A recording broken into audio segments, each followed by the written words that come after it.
ore tu na karan mutir tur chau hi thing tang lam pang poina la mer shet vak lo khopuya chuni na chuk le der to Hlotûr kahna electric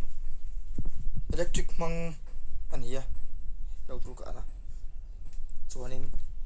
heta hianin nei deve ve meya ta hian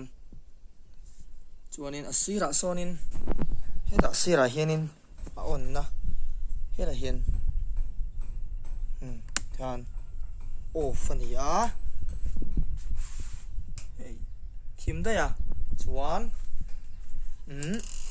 off chuanin akal thei lawa na hian an on lenga kan kap chin do ni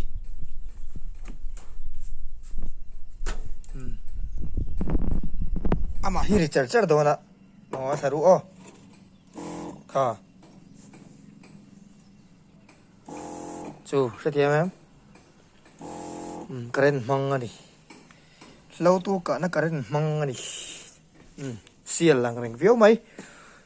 la shelo le la mulo hai nom theya Hlotûr kahna current hmang ani ti han charger hi ka mu mai lawa chuan a charge na hi heta hian heta hi charge a charge na a charger ni lowin na charge ta ni khu o current hmang ani dang dai khop mai ama hi tuyom lo patarit nul maya tuyom phejna rit drop phian ani